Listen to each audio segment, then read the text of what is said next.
so let's do this. I guess let's go around here. We're going to try to make this as organic and flow through as easily as possible.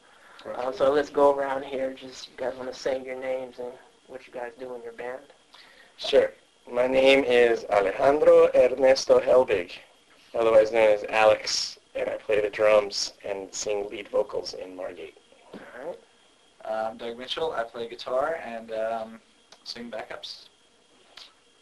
I'm Steve Weil. I play bass in Margate, and I sing backups, not quite as much as Doug.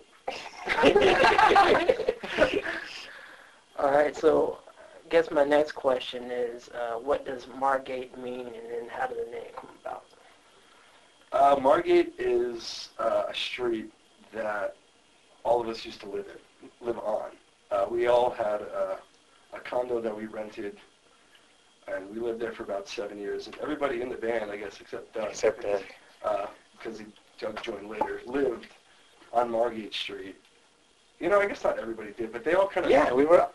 Brandon did and Todd did. I mean, not everybody did, but like... They spent a lot of time there. Whoever didn't reside there spent a lot of time there. It was the hangout house. Everybody would come hang out over there.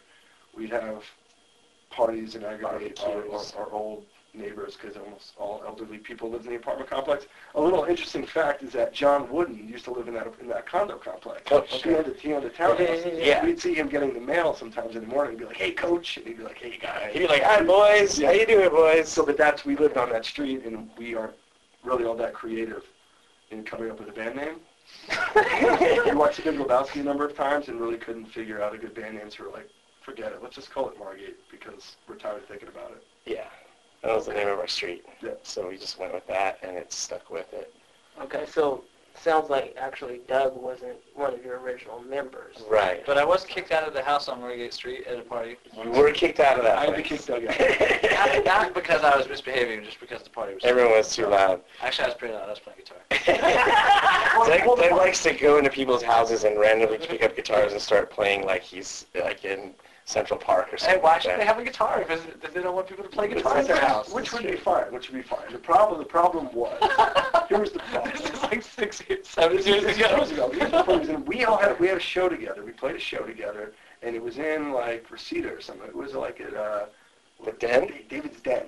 Like late 2005. Or the Little Rock. Yeah, it was one of those dive bars over on Reseda. And so our old guitar player, who shall remain nameless at this point, invited everybody back to our house to have a party, and then proceeded to go fall asleep on his floor. Nice. So he invited everybody over. And then went to bed in his own bedroom. So it was like, I was there left to kind of like clean up the mess. Everybody was loud. We were getting complaints from the neighbors from the week before, so I'd just be like, I had to kick Doug out, I kicked Ian out. There was a whole bunch of people that I'm friends with, like Jen. There was a whole crew of people that was like, I'm sorry, I wish I had a house that you guys could hang out and play guitar and sing really loud in, but unfortunately I don't. Okay. And if it was 5 years ago, we probably would have done it.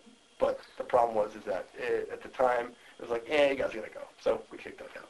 Yeah. Everybody. It wasn't just Doug. Everybody else. But Doug joined the band in 2006. When we went from a 5-piece when we started in 2003 to a three-piece. Okay.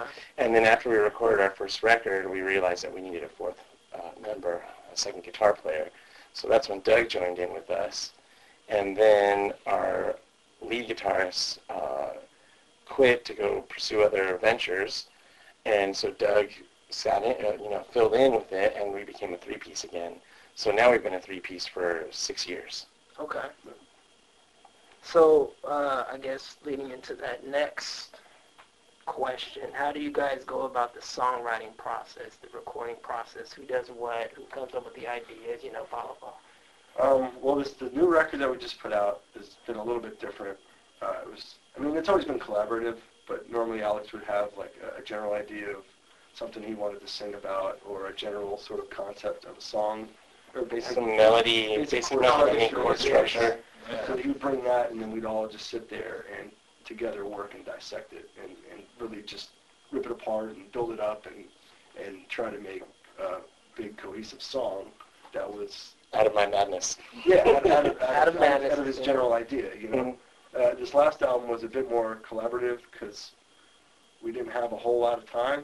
Okay. So it was like, all right, everybody has ideas. Let's go sit there and Yeah, what do you want to play? Yeah, historically we wrote slower at our own pace, and we've always been on our own, doing our own thing, totally DIY, with no one telling us when to do what on any schedule. So we just, if it took us 6 months to write one song, then it would take us 6 months to write one song. But on this last record, we had 6 months to make a whole record, including writing, recording, Mixing, mastering, everything. and producing, and coming up with the CD art and all that. So whatever ideas we all had floating around turned into songs real quick, and whatever, however many other songs that we needed to write, we wrote on the spot pretty much. Steve, start playing something, and he started playing something, we made that into a song. I started playing something on guitar, we made that into a song. And that's how we came up with 7 new songs in about 3 months. Yeah, which for us is like, that's about 3 years worth of new songs. Yeah, that's never happened. In general, that's never happened. General Margate terms.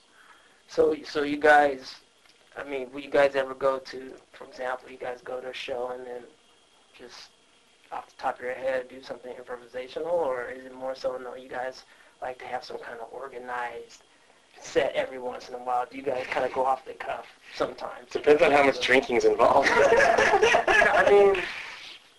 We have certain gigs where we don't play all our original stuff, and we'll ask the crowd like what they want to hear.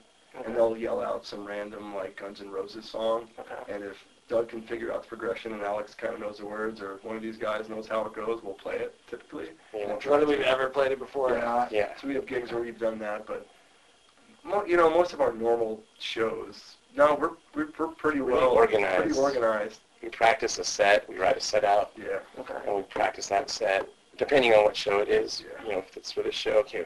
Every show we write a different set list for the show. Yeah, we're not like a jam band, though. Like, we won't be like, extend this part and let's go. Or yeah, no. We typically won't alter the set once we wrote it, like in the middle of the set, like when we're playing it, we'll just play it straight through. Yeah, songs pretty much sound the same every night.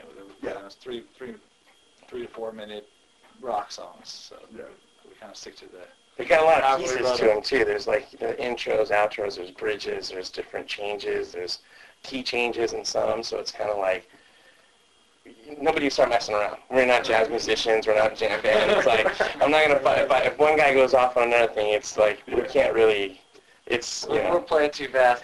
Although if we do mess up and say, like, one of us stays in a part longer, we'll just look at each other and be like, oh, okay, we're going to stay in this part a little longer. And then we look at each other and then move on to the next part. So if we do screw up, that's usually when you hear a different take. We're professionals. That's like once in a blue moon. Never happens. I don't know what he's talking about. So in terms of your set, what's the shortest set you guys have played, and what's the longest set or show that you guys have played before? The shortest set was the Comedy Store. Remember that? I think we plugged in. No, we plugged in and we played for about 35 seconds. Oh no!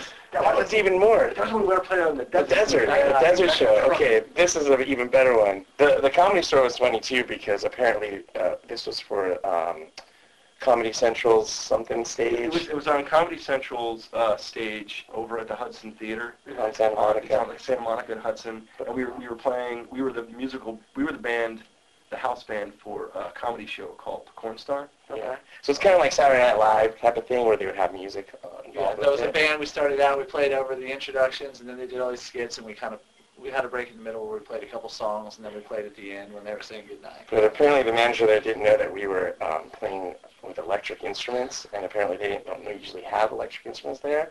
So she freaked out a part of the way through the one song and was like, amplification! What is going on? What is going on? But the shortest one, now to go back to the answer, so you caught us in a loopy time. We're a little weird. Yeah, we're long-winded. We had an hour and a half long interview. We drove 4 hours down south, almost to Mexico. Near the Salton Sea. Near the Salton Sea, to do this outside gig for this huge four-wheel drive event, and it was with Four Wheel Drive magazine and off-road and trucker and all this stuff, and all these professional riders were out there, and so we were going to play the show and have it set up on a stake bed, and it was like a barbecue for the magazine. Yeah, for the magazine. We were the entertainment for the evening, basically. We were going to play 3 hours. Yeah, we were supposed to play for 3 hours, and we pretty much get through about halfway through the first song, and the cops came and shut it down.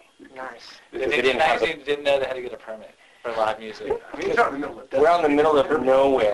We're out in the middle of absolutely nowhere. I was a little nervous because we're real close to the border, and Border Patrol and me just, I get a little nervous about that stuff. So I was already feeling weird, and then when the cops came and they were trying to mess with us, I was like, what the hell,